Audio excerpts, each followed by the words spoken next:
Okay. Hello, and this is the story.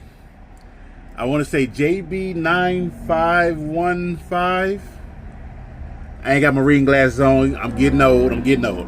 This is what happened to me, my last truck, and the story that he asked me. Okay, so after COVID, when you was running COVID, they turn the ELDs off. I'm running loads from California to Florida, non-stop, putting on the side of the freeway, sleeping for a couple hours because the money was magnificent. Anybody that was driving that time, you know what I'm talking about. I was running face masks and everything else. What happened is, one place that I hate is New Mexico, okay? And I don't hate it as a state. It's just whenever I go through New Mexico, that one hill always gets me. The one before you come down going to the casino, you know what I'm talking about if you're a driver. I had some mechanical failures, okay? I also had mechanical failures because it rained and I just had my windshield replaced, and it leaked on my electrical that's under the dashboard. And then the final mechanical failure that was like, was my EGR went out. Okay, so I had to I did call SoCal, and if y'all remember that around that time, so it went out. I got it deleted. I live in California, so for me now, listen when I say listen to me, okay, listen to me. I'm not SoCal. SoCal know how to work with what he know how to work with. All right, shout out to SoCal. So I end up getting my truck deleted. When I got it deleted, it was probably about $2,000. Got it deleted. Everything is fine. But again, I'm not a mechanic. I don't know nothing about nothing. So I'm going. When you delete the EGR, if you don't drill a hole through your DEF thing, the little container that catches all the stuff, it gets clogged up. So now the truck is stalling. The power is messing up. At the same time, that's when the rates really started to take a crap. And what I mean by that, I had a load that would go from LA to Houston, Texas for about $5,000 to $7,000. All right. I would take that. Then I would shoot from Texas over to maybe Georgia or Florida. Then head out of Florida, shoot up to like Ohio. If homeboy with the Cadillac, where I was picking up the furniture, that I would run furniture from there, shoot down the 40 and cut down towards Arizona, deliver in Arizona. That paid about $6,000 to $7,000, and then I would go home. And if homeboy would, I doubt if he watching the video, because this was years ago. This literally was years ago. The funds started drying up. The load that I would take from $5,000 to $7,000, now they're talking about $2,000, $2,500 to run from LA to Houston, LA to Dallas, LA to Corpus Christi. What are you talking about? $2,000. This is when the lows really started to take crap. So I started losing money. I was on the spot market. I started losing money left and right. And then my truck broke down. And when the truck broke down, now keep in mind I got my truck from Lone Mountain. I wish I would have known about Lone Mountain sooner, because that's when I had the quality truck. Then I was PG Beats and was talking about Lone Mountain, $3,000 get you a truck. The payments was about $1,450 a month, not $700 something a week like I was paying with the quality truck back in the day. So I'm trying to see if I'm in the camera. So I had, I think I'm in the camera. So I was just like, look, I'm done. I'm on the spot market. The spot market is crap. I'm not making money. Now, at the same time, my silly butt was like, I'm going to be making this type of money forever. Because, like, if it was like this now, it's going to be like this forever. But when the rates really start to dry up, I want to say maybe it was the first shortage at the ports or something like that. I don't know. Rates started to dry up. Everything that I used to take that was thousands of dollars is now 1,000. You know what I'm saying? So the truck breaking down. I got to get the DEF fixed. I got to find the secret shop down off the 905 right next to Mexico border that'll do the work that I need done. And it was just like, I'm done. So I called Low Mountain. I was like, hey, truck broke down. I'm not going to fix it. You know, I said, it's in the shop. I'm trying to get it fixed. And they were just like, well, they came and got their truck. When they came and got their truck, it's like, oh, well, I'm a truck driver. I have a CDL. Okay. Since I have a CDL, guess what I did? I was like, this could be a sign. It's time for, of course, let my wife tell it. But I would have just listened to her, because I had rented the Penske truck, and that Penske truck was hitting me over the head as well. All right. Penske truck was hitting me over the head as well with the high note every week. So I was just like, you know what? I'm done. I'm going to go company. So that's what happened. So they got the truck, took the truck to auction, sold the truck. I think I still owed maybe. Now, keep in mind, I could have paid the truck off. I was making enough money just to pay it off. All right. But now, my truck is deleted. When coming out of Vegas into California, luckily, so they had this device that they wanted the truck to drive through so they can check your emissions. Luckily, it broke down, I'm assuming, and they was directing everybody. And I was just like, man, if I get caught with this deleted truck coming into California, it's going to be a problem. I'm not the one to know all the back roads and how to get around and all this and that. I was just like, it's too much. It's too much. So that's what happened. And the truck is gone, which is fine. I went company. I went back with Swift, and I was making my $1,000 a week.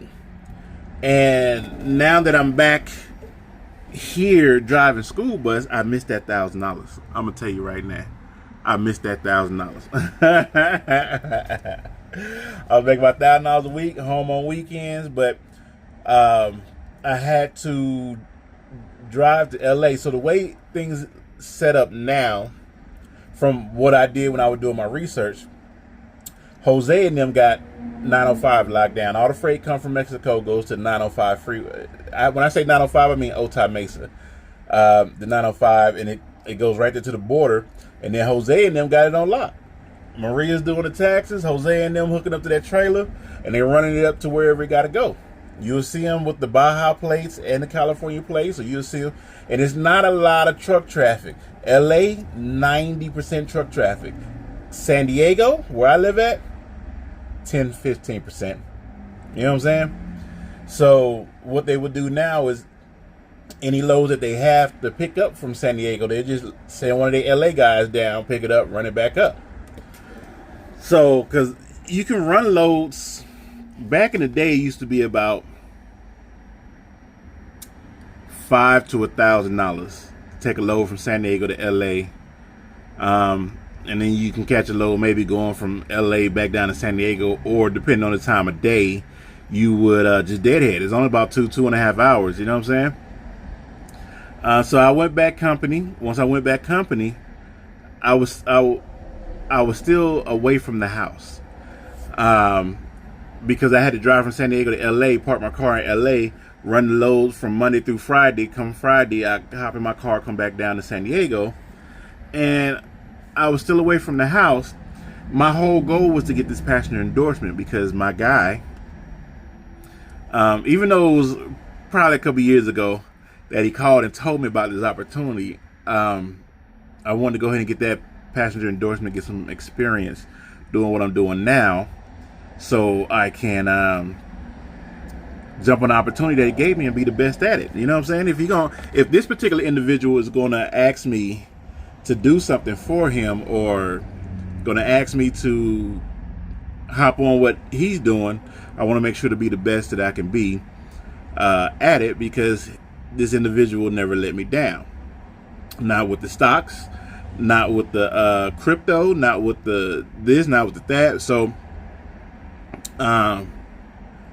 yeah, that's what happened. The race the race took a crap. I'm on the spot market. Spot market ain't hitting on nothing. It's hard to find good freight to pull. And anybody that knows what I'm talking about knows what I'm talking about in the early 2020s, not 2020, after COVID. Stuff started to go in the tank. So now I'm home every day. I get to go to my kids' recitals. My kids are different. They over there with, they don't listen to rap music. They over there listening to jazz. They over there playing violins, saxophones, clarinets, piano, and I get to be a part of that. I get to show up at the school and let them know that, no, they're not single parents. And I let them know, like, I'm married and all my kids is with one woman, and all this other stuff. So that's what happened. The Lone Mountain truck went to the auction, and they did whatever they did. Whoever got it had to do something with the DEF and the EGR, because that whole container was inside my truck. Was it a great opportunity? Absolutely. Did I think the money would last forever? I did, dummy. But, it was, you got to realize the time that I was doing trucking, the money was consistent. Even when they say the rates was low, you still come home 2, 3, 4, 5, 6, 8 grand. You catch. Now, the perk that I did have that I couldn't take advantage of at the time was I could haul military loads from San Diego. So I hauled a military load from San Diego to Mexico, New Mexico. Buku's money. I can get 10, 15 grand to go from San Diego to Oregon or Washington. With that type of money, you don't want to pull nothing out of Oregon or Washington, because usually that freight was cheap back then. I don't know what it is now, because it's been years since I've been up there. But I would just deadhead back if I made 10, 15 grand. Oh, the company I was working for was Jones Motor. They go by a different name now, but if you see like Jones Motor, Jones Express, and I think Loshan and Trucker Brown put me on that, because that's what they was running back in the day when they was teaming, I want to say. So that was the company I was working for, and I was with them for years. It had to be a good 5, 6 years. They never let me down. They did what they were supposed to do. The only issue that I had now was the taxes, because Quality used to do my taxes, and then I went to ACBS, and then I went to another individual. But other than that, the experience was great. The money was great. I thought it would keep flowing. I love trucking. If I can go back and do it, I wouldn't do it now. I will. I wouldn't. I want to say I wouldn't. But basically that's about it. The truck is gone. My driveway is clear. For those that know, they know. I used to park my truck in the driveway, and then shout out to all the people that been around for the Quality truck. Y'all remember the big red dickhead, what I'm saying? And I had the other red truck. Shout out to y'all. But that is the story that happened. I'm at work. I'm tired. I don't have time to edit. So I'm going to go to the next comment, maybe tomorrow, maybe the day after, and I'm going to get it. But be sure to leave your questions in the comment. You see, I'm going to do a video for you, all right? Shout out to you for asking that question. Hopefully this answers your question. Truck broke down. Truck kept breaking down. Truck got deleted, which is illegal in California. If I was outside of California, that'd be a different thing, and I would probably put more money in it. But since I'm in California and I got a deleted truck,